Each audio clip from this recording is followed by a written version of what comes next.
My name is Rune Wulff Christensen, and I'm from the Faculty of Science at the University of Southern Denmark.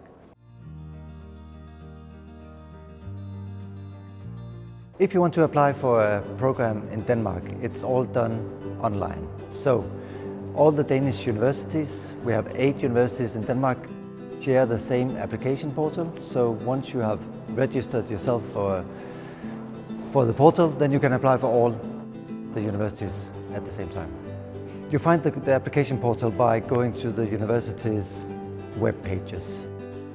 If you don't know which university you want to study at, we have a good common website in Denmark called studyindenmark.dk, where you can start your search. On each page for the universities, you can find a link to this application portal. When you apply, basically we need your bachelor's diploma if you apply for a master's, and we need some sort of proof of your English skills. That's the basics.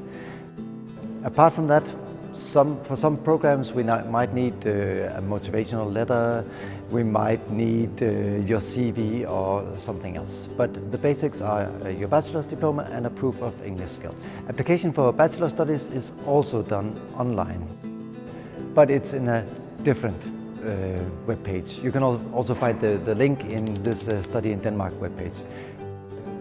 The same principles, we need your high school diploma and proof of English skills. Postgraduate studies in Denmark are a bit different because they are perceived as a paid position at the universities. So you apply for a PhD as you would apply for any job. So if you want to do a PhD in Denmark, you go to the web page of the universities and look for vacant positions, and there you can find available positions as PhD.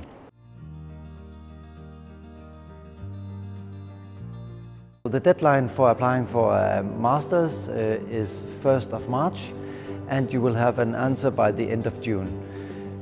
If you apply for a bachelor's, the application deadline is 15th of March, and you also have an answer by the end of June.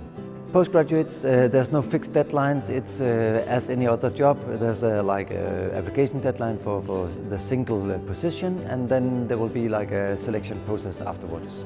In Denmark, it's free to study for all EU citizens. So as long as you have a EU citizenship, you don't pay anything. So it's free to apply and it's free to study. If you are a non-EU citizen, then you pay an application fee, but also tuition fee, and it's quite expensive to study in Denmark in that case.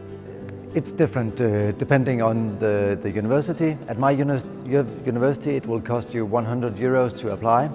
And then the cost for the studies will differ from 10,000 euros for a full master to 30,000 euros for full master, depending on the topic.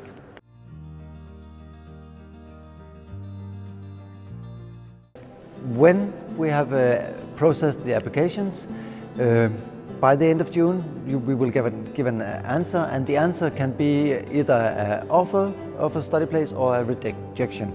If you are offered a study place, then we will ask you to confirm or reject within 2 weeks. Having done so, if you accept, then we will start communicating with you, and you will start your studies by 1st of September.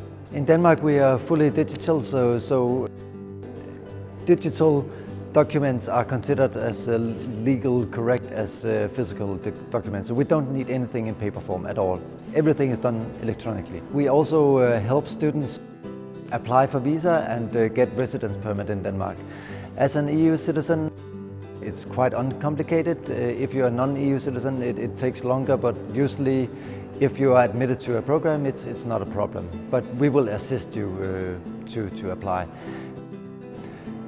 Working in Denmark depends on your citizenship. As an EU citizen, you can work as you want. As a non-EU citizen, I think the limit is 20 hours per week. The advantage of studying in Denmark will be that we have a different system.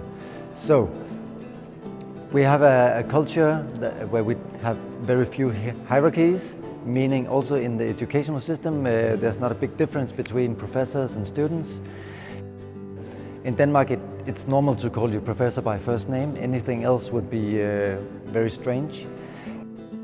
We also have very small units, meaning that classes will typically be between 20 and 40 students, not more, and you will be expected to engage yourself and participate, ask questions, challenge the professor, because that's how we believe education works best. So that would be the best argument for coming to Denmark, is because we have a different way of thinking about teaching.